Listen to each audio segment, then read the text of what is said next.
어제에 이어 오늘도 본관, 의원회관, 소통관 폐쇄했습니다.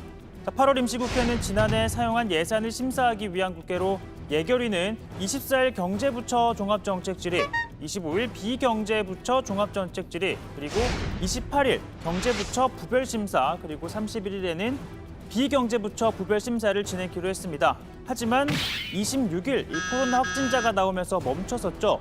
이에 일정을 바꿔서 31일에 경제부문 부별심사를 진행하고 다음 달 1일에 비경제부문 부별심사를 진행하기로 했습니다. 특히 9월 1일 이날은요.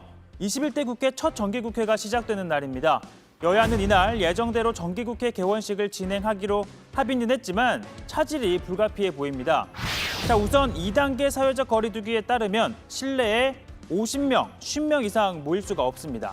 하지만 국회의원만 300명이죠.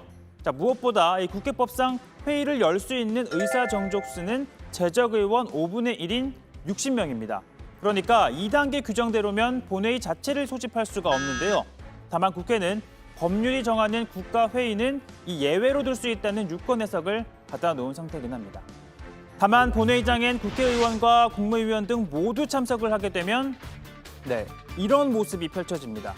따라서 개원식이 진행되더라도 국회의원 300명 모두 또 국무위원이나 헌법기관장 모두가 참석하지는 않을 가능성이 큽니다. 자, 그리고 개원식을 무사히 치르더라도 문제는 법안 표결인데요. 자, 표결을 하려면 재적의원 과반인 151명의 출석이 일단 전제가 되어야 합니다. 결국 또 국회에는 예외를 적용할 수밖에 없어 보이는데요.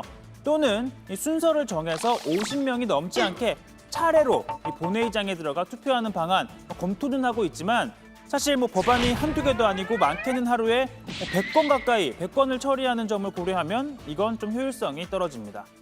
자, 요즘 시대가 어느 시대인데 원격으로 화상 등 원격으로 투표를 하면 되지 않을까 하시겠지만 국회법은요. 투표는 반드시 회의장에서 해야 한다라고 규정해놨습니다. 따라서 원격 표결을 하려면 국회법을 고쳐야 하는데요. 다만 한 장소에 모여 직접 투표를 하도록 한 이 법의 취지를 또 고려하지 않을 수는 없습니다. 그뿐만 아니라 여야가 의석수에 따라 또 유불리를 따질 것으로 보이는 만큼 법 개정은 사실 좀 쉽지 않을 것으로 보이긴 합니다. 자, 이런 상황 속에서 민주당은 새로운 당대표를 뽑는 전당대회를 내일 예정대로 치릅니다. 이낙연 당대표 후보와 또 현 지도부인 이해찬 대표, 김태년 원내대표가 격리에 들어가면서 그야말로 좀 사상 최악의 여건이 펼쳐져 있는데요. 자, 사실 전당대회라고 하면 이러한 실내체육관 같은 곳에서 또 이런 분위기 속에서 치러지는 게 제맛입니다.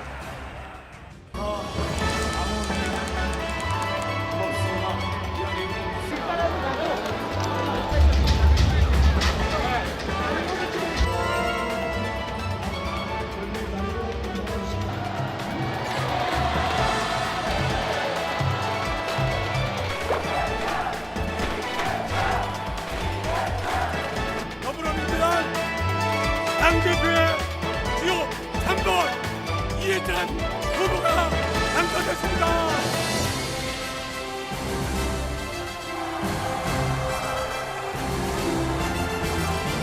자, 저 사회를 본 노웅래 의원 저런 분위기 속에선 흥분을 하지 않을 수가 없나 봅니다. 사실 그러나 이번 전당대회에서는 열렬한 지지자들은 물론이고 또 대의원도 없습니다. 또 목청껏 소리를 높이는 사회자도 없이 당사에서 일부 후보자 등 소규모만 참석한 가운데 온라인으로 치러집니다. 자, 아무튼 176석 거대 여당을 이끌 수장 누가 될까요? 자, 어대낙 어차피 당대표는 이낙연이라는 말이 나올 정도로 현재 이 후보가 앞서 있다는 평가가 많은데요. 하지만 이 차기 대선에 출마하기 위해 7개월 뒤면 당대표직을 내려놔야 한다는 점이 아킬레스건입니다. 자, 이에 대권을 포기하고 정권 재창출을 하는 데 기여하겠다라고 한 이 김부겸 후보가 뒤집기에 성공할 수 있을까요? 또 아니면 추격세가 지금 무서운 젊은 피 박주민 후보가 40대 당대표가 되는 이변이 연출될지는 또 두고 봐야 할 일입니다. 자, 이와 함께 최고위원 선거도 관심을 가져봐야겠죠. 5자리를 놓고 8명의 후보들이 지금 경쟁을 펼치고 있습니다. 지난 전당대회에서 박주민 의원이 1위로 선출되는 등 최고위원 선거는 1인 2표제이기 때문에 결과를 쉽게 예측하기가 쉽지 않습니다. 자, 일단은 양향자 후보는 여성 할당으로 사실상 지도부 입성이 확정이 됐기 때문에 사실상 나머지 후보 7명, 남성 후보 7명이 네 자리를 놓고 경쟁을 하는 것과 다름없습니다. 자, 이번 당대표 선거는 사회 코로나19 분위기를 고려하더라도 그야말로 이렇다 할 이슈도 없이 조용히 치러지고 있긴 합니다. 다만 2차 재난지원금 지급을 두고 후보들 간 입장차를 보이며 토론회 등에서 격론이 벌어지기도 했는데요. 자, 이낙연 후보는 선별 지급을 해야 한다. 반면 김부겸, 박주민 후보는 전 국민에게 모두 지급해야 한다라고 주장합니다.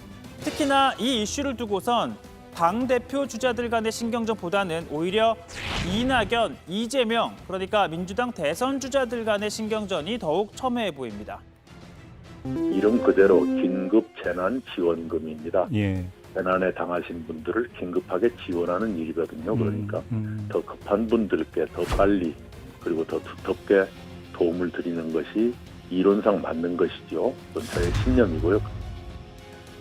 하지만 이재명 경기도지사는요, 현재 상황에서는 이 질적으로 새로운 대책을 내놔야 하는데 이 정부 관료들이 그렇지 못하다며 우회적으로 이런 선별 지급에 대한 의견을 비판했습니다.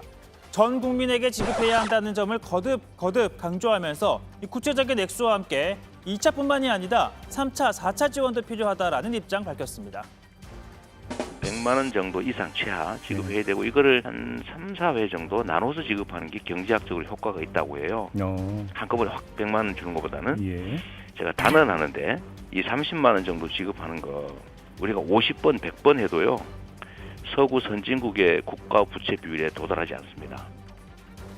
자, 앞서 이낙연 의원은 신념이다, 내 신념이다라고 해가며 선별 지급이 맞다라고 강조했지만 이재명 지사 단언한다며 전 국민 지급이 맞다라고 맞서고 있는 겁니다. 만일 이낙연 의원이 내일 전당대회에서 차기 민주당 대표가 된다면 이 앞으로도 각종 현안을 두고 당내에서는 두 사람 간의 적지 않은 신경전이 이어질 것으로 보입니다.